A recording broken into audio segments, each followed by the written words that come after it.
Hello नमस्कार। तो कैसे हो आप सभी। स्वागत है आप सबका आपके अपने YouTube channel him study group में। तो आज आपके लिए एक और मॉक टेस्ट लेके हाजिर हैं हम। जैसा कि आपको पता है कि इसमें रहेगा आपका HPG के रहेगा, हिंदी रहेगी और इंग्लिश का ग्रामर रहेगा। ठीक है, तीन पोर्शन जो आपके लिए इसमें रहेंगे। तो हर रोज़ आपको वीडियो जो शाम को 7:30 बजे अपलोड होती है, अपने टाइम से वीडियो को वॉच आउट कर लेना। और आप हमारे टेलीग्राम चैनल से भी जुड़ सकते हो, जिसका लिंक जो है वो डिस्क्रिप्शन बॉक्स में दे रखा है। ठीक है, बाकी एक मिस्टेक थी पिछले से पिछली वीडियो में, जो पिछले कल हुई है उससे पिछली वीडियो में, कि वहाँ पे क्वेश्चन था कि झांकी झांकी और हांतर, झांकी और हांतर जो ये कहाँ का लोक नृत्य है। ठीक है, ये मिस्टेक थी वहाँ पे। इसका आंसर है, जो कंटिन्यू वीडियो देखते हैं उनको देख लेना एक बार, कि इसका आंसर राइट होगा चंबा। वो गलती से कुल्लू पढ़ा गया था, लेकिन उसका आंसर जो है वो चंबा है। ठीक है, झांकी और हांतर जो आपके ये चंबा के लोक नृत्य हैं। तो ये उसका राइट आंसर है, ये करेक्शन कर लेना थोड़ी सी। बाकी आपको पता है कि वीडियो आपके लिए डेली अपलोड होती है। ठीक है, और हर रोज़ आपके लिए वीडियो अपलोड होती है। कभी कभी आपका इंग्लिश का पोर्शन नहीं रहता, लेकिन आज का इंग्लिश का पोर्शन भी आपका रहेगा पूरा एक्सप्लेनेशन के साथ, और वो एडवांस लेवल का रहेगा इंग्लिश का। थोड़ा सा ना टेंस के बेस पे कम क्वेश्चन होंगे, लेकिन पूरा एक्सप्लेनेशन के साथ होंगे। तो चलते हैं फर्स्ट क्वेश्चन की ओर। तो आज का फर्स्ट क्वेश्चन है कि हिमाचल प्रदेश में प्रथम भूमि सुधार एवं बड़ी जोत अधिनियम कब पास हुआ। तो ये 1966 में पास हुआ, 1952 में, 1973 में या 1953 में। तो हिमाचल प्रदेश में प्रथम भूमि सुधार एवं बड़ी जोत अधिनियम जो आपका 1953 में पास हुआ। ठीक है, 1953 में पास हुआ। चलते हैं नेक्स्ट क्वेश्चन की ओर। नेक्स्ट क्वेश्चन है कि हिमाचल प्रदेश में 11वीं पंचवर्षीय योजना में किस क्षेत्र का सर्वाधिक हिस्सा प्राप्त हुआ है। तो 11वीं पंचवर्षीय योजना में किस क्षेत्र को सर्वाधिक हिस्सा प्राप्त हुआ है। ये कृषि को हुआ था, सिंचाई को, परिवहन को या सामाजिक सेवाओं को। तो ये हुआ था आपका सामाजिक सेवाओं को। ठीक है, सामाजिक सेवाएं, इनको जो वो सबसे अधिक हिस्सा जो है प्राप्त हुआ है। चलते हैं नेक्स्ट क्वेश्चन की ओर। नेक्स्ट क्वेश्चन है कि कुफरी और नारकंडा किसके लिए प्रसिद्ध है। तो कुफरी और नारकंडा घुड़दौड़ के लिए प्रसिद्ध है, फुटबॉल मैच के लिए, पोलो के लिए, शरतकालीन खेल के लिए। तो कुफरी और नारकंडा जो आपका ये शरतकालीन, ठीक है, शरतकालीन खेलों के लिए फेमस है आपका कुफरी और नारकंडा। इसका राइट आंसर हो जाएगा शरतकालीन खेलों के लिए आपका प्रसिद्ध है कुफरी और नारकंडा। चलते हैं नेक्स्ट क्वेश्चन की ओर। नेक्स्ट क्वेश्चन है कि हिमाचल प्रदेश के विजय कुमार को ओलंपिक खेलों में शूटिंग प्रतिस्पर्धा में कौन सा पदक प्राप्त हुआ है। तो हिमाचल प्रदेश के विजय कुमार को जो ओलंपिक खेलों में शूटिंग प्रतिस्पर्धा के लिए कौन सा पदक प्राप्त हुआ है। तो ये कांस्य गोल्ड मेडल हुआ है। ठीक है, गोल्ड मेडल हुआ है, कांस्य हुआ है, रजत हुआ है, इनमें से कोई नहीं। तो उसको जो वो पदक प्राप्त हुआ वो हुआ रजत पदक। ठीक है, कौन सा, रजत पदक ये प्राप्त हुए इनको, विजय कुमार को। चलते हैं नेक्स्ट क्वेश्चन की ओर। नेक्स्ट क्वेश्चन आपका, इंदिरा गांधी खेल परिसर हिमाचल प्रदेश के किस जिले में स्थित है। तो ये सोलन में है, धर्मशाला में है, शिमला में है, ऊना में है। तो इंदिरा गांधी खेल परिसर जो है वो हिमाचल प्रदेश के शिमला डिस्ट्रिक्ट में स्थित है। चलते हैं नेक्स्ट क्वेश्चन की ओर। नेक्स्ट क्वेश्चन है कि ओलंपिक हॉकी टीम का नेतृत्व करने वाला पहला हिमाचली कौन था। तो ओलंपिक हॉकी टीम का नेतृत्व करने वाला पहला हिमाचली चरणजीत सिंह थे, अजीत सिंह थे, विक्रमजीत सिंह थे या विजय कुमार थे। तो ओलंपिक हॉकी टीम का नेतृत्व करने वाला पहला हिमाचली जो थे आपके, वो थे चरणजीत सिंह। कौन, चरणजीत सिंह, चरणजीत सिंह थे ये। तो ये इसका राइट आंसर हो जाएगा चरणजीत सिंह। चलते हैं नेक्स्ट क्वेश्चन की ओर। नेक्स्ट क्वेश्चन है कि कांगड़ा जिले में बिलिंग किसके लिए प्रसिद्ध है। तो बिलिंग जो वो किसके लिए प्रसिद्ध है, आइस स्केटिंग के लिए, वाटर स्पोर्ट्स के लिए, पैराग्लाइडिंग के लिए, इनमें से कोई नहीं। तो जो बिलिंग है आपका ये है आपकी पैराग्लाइडिंग। ठीक है, पैराग्लाइडिंग के लिए फेमस है। और हाँ, कहाँ पे, ये आपके बैजनाथ से आगे पड़ती है, बैजनाथ के ऊपर पहाड़ियों में पड़ती है बैजनाथ। ठीक है, और डिस्ट्रिक्ट कौन सा आपका, कांगड़ा डिस्ट्रिक्ट है आपका, कांगड़ा। तो कांगड़ा जिले में बिलिंग किसके लिए प्रसिद्ध है, विश्व पैराग्लाइडिंग के लिए फेमस है। चलते हैं नेक्स्ट क्वेश्चन की ओर। नेक्स्ट क्वेश्चन है कि स्वामी विवेकानंद मेडिकल संस्थान कहाँ पर स्थित है। तो ये पालमपुर में है, शिमला में है, सोलन में है या टांडा में है। तो स्वामी विवेकानंद जो मेडिकल संस्थान है आपका ये पालमपुर तहसील में स्थित है। और पालमपुर तहसील कहाँ पड़ती है, ये पड़ती है आपकी कांगड़ा में, कांगड़ा में पड़ती है आपकी पालमपुर तहसील। पालमपुर और धर्मशाला तहसील आपके कांगड़ा में पड़ती है। तो स्वामी विवेकानंद मेडिकल संस्थान जो आपके हिमाचल प्रदेश के पालमपुर में स्थित है। चलते हैं नेक्स्ट क्वेश्चन की ओर। नेक्स्ट क्वेश्चन आपका कि प्रसिद्ध युद्ध स्मारक कहाँ पर स्थित है। तो ये धर्मशाला में है, पालमपुर में है, नाहन में है, सुजानपुर में है। तो प्रसिद्ध युद्ध स्मारक जो वो हिमाचल प्रदेश के धर्मशाला में स्थित है। कहाँ पे, हिमाचल प्रदेश के धर्मशाला में स्थित आपका प्रसिद्ध युद्ध स्मारक। चलते हैं नेक्स्ट क्वेश्चन की ओर। नेक्स्ट क्वेश्चन है कि लॉर्ड एलिगन कहाँ दफनाए गए थे। तो लॉर्ड एलिगन जो वो कांगड़ा में दफनाए गए, सोलन में, धर्मशाला में या ऊना में। तो लॉर्ड एलिगन जो है इनको दफनाया गया था धर्मशाला में। तो धर्मशाला में जो वो लॉर्ड एलिगन को दफनाया गया था। ठीक है, ये था आपका HPGK का सेक्शन। अब आपका हिंदी का सेक्शन स्टार्ट होगा और इसके बाद इंग्लिश का। ठीक है, तो चलते हैं नेक्स्ट क्वेश्चन की ओर। और इंग्लिश जो आपका थोड़ा सा एडवांस लेवल पर रहेगा, क्वेश्चन कम ही है लेकिन आपको मज़ा आएगा उसको पढ़ के। क्वेश्चन आपका कि सद्गुण में कौन सी संधि है। तो व्यंजन संधि है, स्वर संधि है, विसर्ग संधि है या गुण संधि है। तो सबसे पहले आपका काम क्या होता है, संधि विच्छेद करना। जो भी आपका संधि पूछे जाए या समास पूछे जाए उसका शब्द विग्रह कर लेना या संधि विच्छेद करना है। अगर समास पूछे जाए तो शब्द का विग्रह करना अपना, और संधि पूछा जाए तो संधि विच्छेद करना सबसे पहले। तो संधि विच्छेद जब करेंगे तो क्या हो जाएगा इसका, सत्य जमा गुण। ठीक है, सत्य जमा गुण कैसे हो जाएगा, क्योंकि इसका रूल है ये, जैसे त, थ, द, ध, न। ठीक है, तो ये इसका जो पहला रूल है ये कहता है कि जहाँ भी आपका बीच में जो शब्द है जो द आ जाए, थर्ड अक्षर आ जाए, ठीक है, थर्ड अक्षर आ जाए आपका, ये हो जाता है फर्स्ट में कन्वर्ट। किस में, फर्स्ट में कन्वर्ट। और उसकी जगह क्या लग जाता है, हलंत लग जाता है। तो यहाँ सद गुण, ठीक है, पहले सद, तो इसको आ जाएगा आपका त में, जो थर्ड अक्षर है ये फर्स्ट में कन्वर्ट हो जाएगा, बीच वाला ये थर्ड अक्षर फर्स्ट में कन्वर्ट हो जाएगा और लग जाएगा हलंत। तो क्या बन जाएगा, सत्य जमा गुण। ठीक है, और ये किस संधि का उदाहरण है आपका, ये आपका व्यंजन संधि का उदाहरण। व्यंजन संधि का ये रूल है, ये बोलता है कि जो आपका वर्ड का बीच का अक्षर होगा, थर्ड अक्षर, संधि विच्छेद करके इसको ये जो आपका ये फर्स्ट में बदल जाएगा और इसमें हलंत लग जाएगा। तो संधि कौन सी हो जाएगी, ये व्यंजन संधि हो जाएगी। तो सद्गुण में कौन सी संधि जाएगी, व्यंजन संधि। चलते हैं नेक्स्ट क्वेश्चन की ओर। नेक्स्ट क्वेश्चन है कि संधि कितने प्रकार की होती है। तो आपको पता है, यहाँ लिख ही लो आप, संधि कितने प्रकार की होती है। पहले तो होती है आपकी स्वर संधि। कौन सी, स्वर संधि। और स्वर संधि में दूसरी होती है आपकी व्यंजन संधि। और थर्ड होती है आपकी विसर्ग संधि। ये तो आपको पता है कि स्वर संधि, व्यंजन संधि और विसर्ग संधि। अब इसके भी टाइप है। तो स्वर संधि कितने टाइप की होती है, तो यहाँ पे लिख लीजिए। आपकी पहले होगी आपकी कौन सी, दीर्घ स्वर संधि। कौन सी, दीर्घ स्वर संधि। थर्ड होगी आपकी, सेकंड होगी आपकी गुण संधि। ठीक है, कभी ये पूछा था कि स्वर संधि कितने प्रकार की होती है। थर्ड होगी आपकी वृद्धि संधि। फिर होगी आपकी यण संधि। ठीक है, फिर होगी आपकी अयाधि संधि। अयाधि संधि। तो पहला, 2, 3, 4, 5। तो अब आपकी स्वर संधि कितने टाइप की जाती है, तो स्वर संधि होगी आपकी 5 प्रकार की। तो यहाँ पे क्वेश्चन में सिंपल सा पूछा कि संधि कितने टाइप की होती है, 3 टाइप की। कौन कौन सी, स्वर संधि, व्यंजन संधि और विसर्ग संधि। इसमें विसर्ग संधि के टाइप है, ये भी आपकी विसर्ग नहीं पर स्वर संधि के टाइप है, ये भी आपके आगे 5 टाइप की होती है। तो चलते हैं नेक्स्ट क्वेश्चन की ओर। नेक्स्ट क्वेश्चन आपका कि निर्वासित में कौन सा प्रत्यय है। तो निर्वासित में इक प्रत्यय है, नी प्रत्यय है, ये दो तो होंगे नहीं। ठीक है, बच गए ऑप्शन को एलिमिनेट करना है, सित या एत। तो निर्वासित में जो प्रत्यय आपका वो इत प्रत्यय लग जाता है। चलते हैं नेक्स्ट क्वेश्चन की ओर। नेक्स्ट क्वेश्चन है कि यज्ञशाला में कौन सा समास है। तो यज्ञशाला शब्द का विग्रह कीजिए, यज्ञ के लिए शाला, यज्ञ के लिए शाला। तो यज्ञशाला, यज्ञ के लिए शाला, तो यहाँ पे क्या आ गए, कारक विभक्ति आ गई, के लिए। ठीक है, के लिए कारक विभक्ति आ जाए, तो जहाँ भी आपका कारक विभक्ति आ जाए वह समास कौन सा हो जाता है, वह समास होता है आपका कौन सा होता है, तत्पुरुष समास हो जाता है। तो ये इसका राइट आंसर हो जाएगा तत्पुरुष समास। जहाँ भी आपकी कारक विभक्ति आ जाए वहाँ पर तत्पुरुष समास हो जाता है। चलते हैं नेक्स्ट क्वेश्चन की ओर। नेक्स्ट क्वेश्चन है कि हाथों हाथ में कौन सा समास है। तत्पुरुष समास है, द्वंद्व समास है, अव्ययी भाव समास है, कर्मधारय समास है।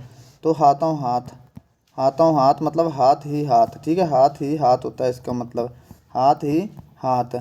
तो इसको जब ऐसे लिखेंगे तो हाथों हाथ, यहाँ पे योजक चिन्ह भी आता है, हाथों हाथ। तो इसमें जो समास है आपका कौन सा हो जाएगा, अव्ययी भाव समास। कौन सा समास हो जाएगा, अव्ययी भाव समास हो जाएगा इसमें।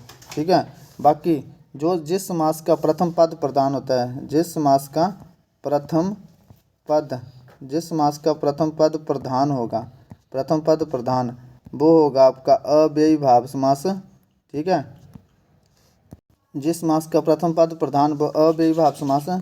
जिस समास के दोनों पद प्रधान, क्या दोनों पद प्रधान, वो होगा आपका द्वंद्व समास।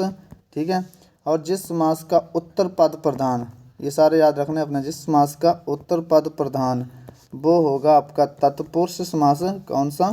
तत्पुरुष समास। और जिस समास का जो पहला पद है, क्या पहला पद, वो क्या होगा? विशेषण, विशेषता बताए।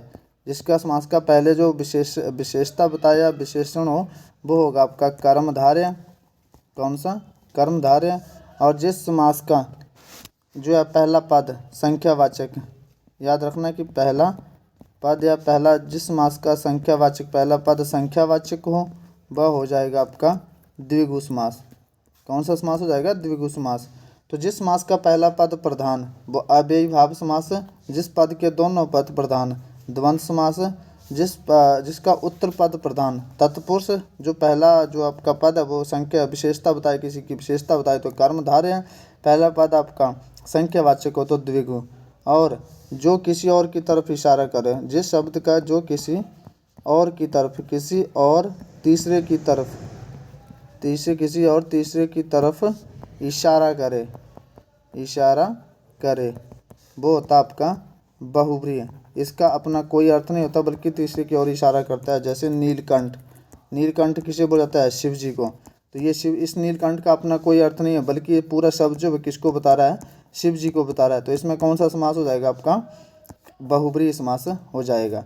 तो इस क्वेश्चन का जो राइट आंसर आपका कि हाथों हाथ है, तो इसमें कौन सा राइट आंसर आपका अव्ययीभाव समास। अव्ययी समास में योजिक चिन्ह आता है, लेकिन अगर द्वंद्व समास में भी योजिक चिन्ह आता है, लेकिन उसमें और से भी विभक्ति बनती है। ठीक है, और से बनेगी या एक दूसरे के अपोजिट होंगे, दोनों से बनेंगे। ठीक है, तो ये जो आपका हाथों हाथ मतलब हाथ ही हाथ सेम शब्द आ जाए, जैसे अपना अपना आ जाए, अपना अपना, अपना अपना आ जाए तो ये अव्ययीभाव समास होगा।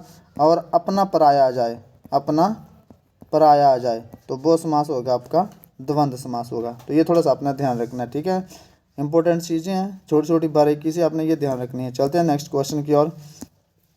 नेक्स्ट क्वेश्चन है कि किस समास में दोनों पद प्रधान होते हैं। तो आगे क्वेश्चन अभी आपको पूरा एक्सप्लेन करा है, तत्पुरुष समास में क्या होता है ये आपको एक्सप्लेन करा है, द्वंद्व समास में क्या होता है, अव्ययीभाव समास में क्या होता है, कर्मधारय समास में क्या होता है। इसमें जैसे कि अभी बताई कर्मधारय में विशेषता होगी पहला पद, अव्ययीभाव समास में दोनों पद क्या होते हैं? प्रथम पद प्रधान, प्रथम प्रधान। द्वंद्व समास में दोनों पद प्रधान, दोनों पद प्रधान होंगे आपके द्वंद्व समास में। और तत्पुरुष समास में इसमें क्या होगा? इसमें उत्तर पद प्रधान, उत्तर पद प्रधान। तो आई होप आपको इसका आंसर मिल गया है कि किस समास में दोनों पद प्रधान होते हैं, तो वो होते हैं आपके द्वंद्व समास में। चलते हैं नेक्स्ट क्वेश्चन की ओर। नेक्स्ट क्वेश्चन है कि जहाँ वर्णों की आवृत्ति बार बार होती है वहाँ कौन सा अलंकार होता है। तो वर्णों की आवृत्ति बार बार हो वहाँ पर, जैसे शब्दों की जहाँ पर शब्दों की आवृत्ति, शब्दों की आवृत्ति बार बार होती है वहाँ पर होता है आपका यमक अलंकार। उत्प्रेक्षा अलंकार, जहाँ पर मनु जनु मनोहर शब्द आ जाए बीच में, चानु, तो वो उत्प्रेक्षा अलंकार। मानवीकरण अलंकार, जहाँ पर प्राकृतिक चीज़ों में, प्राकृतिक चीज़ों में मानवीय भावनाओं का वर्णन हो, प्राकृतिक चीज़ों में मानवीय भावनाओं का वर्णन। इतनी सी डेफिनेशन याद रखनी है अपने कि प्राकृतिक, क्वेश्चन में पूछा गया अगर प्राकृतिक चीज़ों में मानवीय भावनाओं का वर्णन हो वह कौन सा अलंकार होता है, तो वो होता है आपका वर्णन हो, वो होता है आपका मानवीकरण अलंकार। जैसे फूल हंसी कलियां मुस्कुराई, फूल कभी हंस सकते हैं, कलियां कभी मुस्कुरा सकते हैं नहीं, लेकिन ये प्राकृतिक चीज़ों में मानवीय भावनाओं का वर्णन किया गया है, तो वहाँ भी आपका मानवीकरण अलंकार होता है। अनुप्रास अलंकार, जहाँ पर वर्ण की आवृत्ति बार बार होती है। ठीक है, वर्ण की आवृत्ति, जहाँ पर वर्ण की आवृत्ति बार बार होगी वहाँ पर आपका अनुप्रास अलंकार हो जाएगा। चलते हैं नेक्स्ट क्वेश्चन की ओर। जिस शब्द का कोई भी खंड या भाग सार्थक ना हो उसे क्या कहा जाता है। तो जिस शब्द का कोई भी खंड या भाग सार्थक ना हो उसे कहते हैं हम रूढ़ शब्द। क्या कहते हैं? रूढ़ शब्द। ठीक है, यौगिक शब्द जो दो शब्दों से मिलकर बना हो, जैसे विद्यालय, विद्यालय, तो ये जब इसका खंड या भाग सार्थक है, जैसे एक तो विद्या आ गया और दूसरा क्या आ गया? विद्या, और तो क्या आ गया? विद्या प्लस आलय, तो ये क्या बन गया आपका? यौगिक। योग रूढ़, जैसे आपका दशानन, दशानन। तो इसमें क्या है दशानन, दशानन क्या है, इसका शब्द विग्रह करेंगे 10 प्लस आनन, और ऊपर से बोला किसको जाता है, बहुब्रीहि, बहुब्रीहि समास को, बहुब्रीहि समास बुलाता है इसको, ठीक है, दशानन को। और दशानन बोला किसको जाता है, रावण को, रावण को दशानन बुलाता है और बहुब्रीहि समास में। तो हर एक शब्द जो बहुब्रीहि समास होगा वो आपका योग रूढ़ शब्द भी होगा, ठीक है। जो भी आपका बहुब्रीहि समास होगा वो आपका योग रूढ़ शब्द भी होगा। तो जिस समास का कोई भी खंड या भाग सार्थक ना होता उसे रूढ़ शब्द कहते हैं। जैसे हाथी, लोटा, हाथी लोटा, इसको आप जब शब्द को तोड़ेंगे तो क्या बनेगा, हा अलग और थी अलग, कोई प्रॉपर शब्द नहीं बनेंगे। तो ये आपका रूढ़ शब्द होते हैं। चलते हैं नेक्स्ट क्वेश्चन की ओर। सीता से हंसा नहीं जाता कौन सा वाच्य है, तो सीता से हंसा नहीं जाता ये वाच्य कौन सा है, भाववाच्य है। सीता से हंसा नहीं जाता ये कौन सा वाच्य आपका, भाववाच्य हो जाएगा। सीता से हंसा नहीं जाता, सीता से उठा नहीं जाता, ठीक है। लेकिन ऐसे ऐसे हो ये शब्द, जैसे सीता घर नहीं जाती है, सीता घर नहीं जाती है, तो ये कौन सा वाच्य होगा, तो ये आपका भाववाच्य नहीं होगा। एक तो नेगेटिविटी तो होगी होगी, लेकिन दूसरा ये देखना कि ऐसे ऐसे वाक्य होंगे इस तरफ से लिख के जाएंगे कि सीता से हंसा नहीं जाता, राम से चला नहीं जाता, मुझसे गाया नहीं जाता, रोहन से सोया नहीं जाता, ठीक है। तो ये जो आपके सारे ये इस तरह के वाक्य वो आपके भाववाच्य हो जाएंगे। ऑप्शन में आएंगे कि सीता घर नहीं जाती, ठीक है, या सीता से, दो ऑप्शन हो गया, सीता से घर नहीं जाया जाता। तो अब आपको नेगेटिव नेगेटिव तो दोनों है, लेकिन इन दोनों में से आपको चूज़ करने होते हैं, बाकी छोड़ देने, दो नेगेटिव बचे वो उनको चूज़ करने होते हैं। नेगेटिविटी तो होती है, लेकिन किस तरह की नेगेटिविटी है।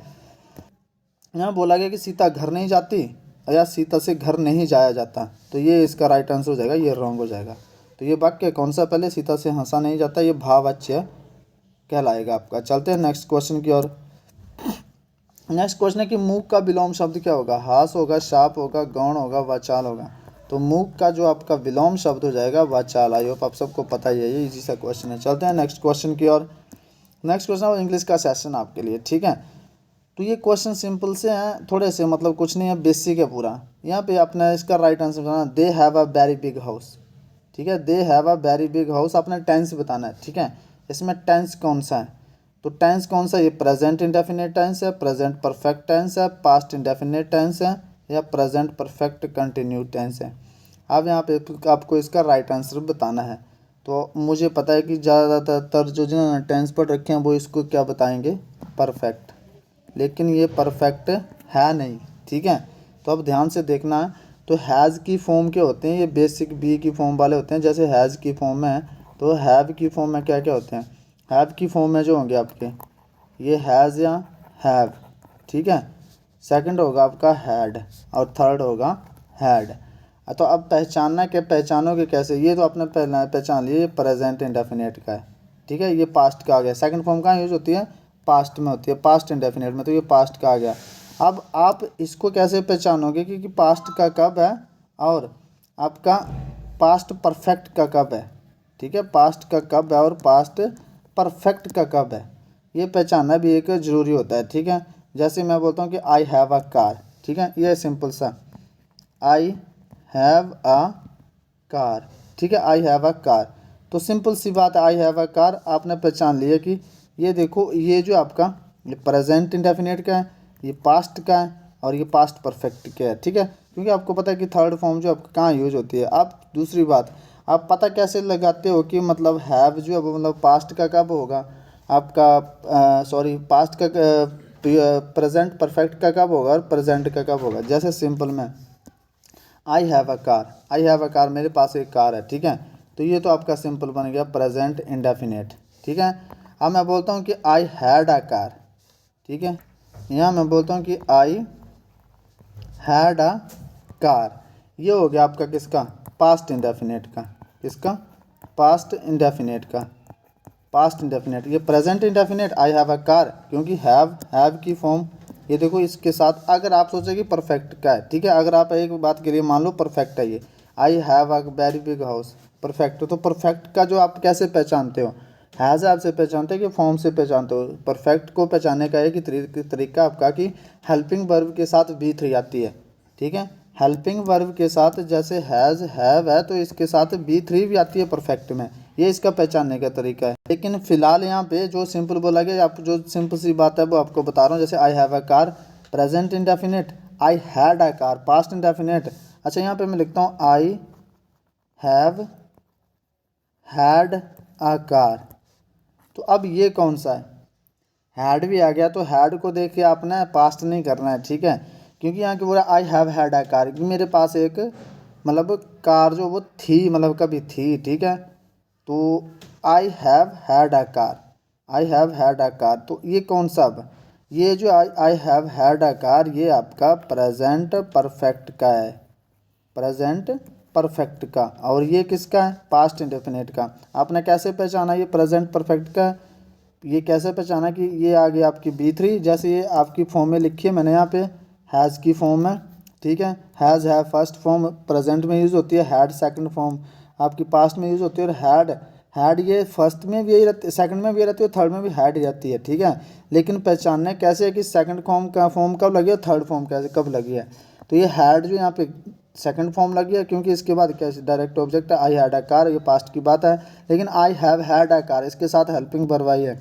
हैव क्या बता रहा है, ये बता रहा है कि ये प्रेजेंट का टेंस है, क्योंकि हैज़ और हैव आपको पता है प्रेजेंट में लगते हैं। लेकिन हैड क्या है, हैड ये इसके साथ फॉर्म लगे वर्ब की थर्ड फॉर्म। तो ये हैड को देख के पास्ट नहीं करना, ये प्रेजेंट परफेक्ट है, ठीक है। I have had a car, तो ये प्रेजेंट परफेक्ट है। तो इस तरह के जो बात टेंशन को पहचानना होता है थोड़ा सा, ठीक है।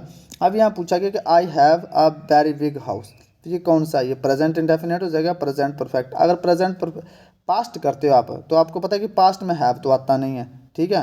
प्रेजेंट परफेक्ट कंटिन्यूस करते हो तो बीन है नहीं। अब बचे दो, ये एलिमिनेट करो। पास्ट के लिए क्या चाहिए आपको, पास्ट के लिए तो चाहिए आपको कि मतलब हैव, ये हैव आता नहीं पास्ट में, ठीक है। या वर्ब की सेकंड फॉर्म होना चाहिए, या हैव होनी नहीं चाहिए। प्रेजेंट परफेक्ट कंटिन्यूस में हैव तो आता है लेकिन बीन नहीं है, ठीक है। तो बीन का आपका ये प्रेजेंट परफेक्ट कंटिन्यूस हुआ नहीं। बचे दो, प्रेजेंट इंडेफिनिट टेंस और प्रेजेंट परफेक्ट। अब अगर इसको प्रेजेंट परफेक्ट करते हो तो हैव के साथ जो आपका बी की फॉर्म में जो आपकी हेल्पिंग वर्ब है, हेल्पिंग वर्ब के साथ आपका क्या आता है, वी थ्री आता है। ये अब जैसे पहचानना होता है, ठीक है। तो हेल्पिंग वर्ब तो आ गई, लेकिन बी थ्री कहाँ है। ऐसे होता है कि I have had a very big house, मेरे पास एक बहुत बड़ा घर था, मतलब कभी था, ठीक है।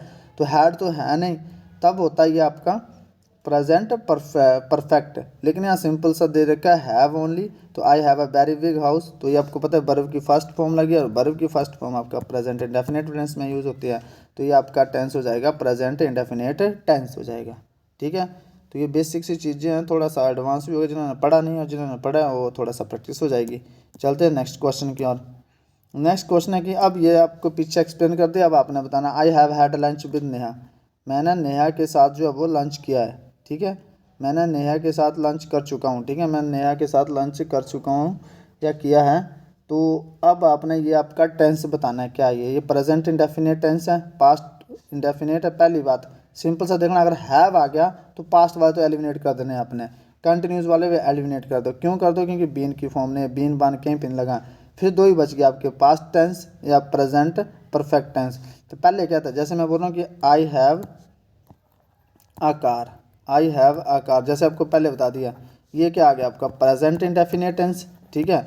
लेकिन अब पहचानना कैसे कि परफेक्ट कहाँ पे है, हैव आ गया, हेल्पिंग वर्ब आ गई, हेल्पिंग वर्ब के पास बी थ्री आ जाए, हेल्पिंग वर्ब के साथ बी थ्री, उससे पहचानते हैं हम, ठीक है। हेल्पिंग वर्ब के साथ बी थ्री, प्रेजेंट परफेक्ट में हमेशा हेल्पिंग वर्ब के साथ बी थ्री आती है, इसको पहचानना होता है, ठीक है। तो वो परफेक्ट का होता है, चाहे पास्ट परफेक्ट, चाहे फ्यूचर परफेक्ट, चाहे प्रेजेंट परफेक्ट। तो आई हैव हेल्पिंग वर्ब आ गई, आगे क्या हैड, और हैड लंच विद नेहा, मैंने नेहा के साथ लंच किया है, I have had lunch with Neha. तो इसमें हो जाएगा आपका ये प्रेजेंट परफेक्ट टेंस, क्योंकि हेल्पिंग वर्ब के साथ वर्ब की थर्ड फॉर्म आपकी प्रेजेंट परफेक्ट में आती है। चलते हैं नेक्स्ट क्वेश्चन की ओर। नेक्स्ट क्वेश्चन है कि she was scolded bye her father, she was scolded bye her father. आपने ये टेंस बताना है कौन सा, पास्ट कंटिन्यूस टेंस है, पास्ट परफेक्ट टेंस है, पास्ट इंडेफिनिट है, प्रेजेंट टेंस है, या प्रेजेंट परफेक्ट टेंस है। तो आपको पता है कि she was scolded bye her father, ठीक है। तो इसका जो राइट आंसर आपने कमेंट करना है।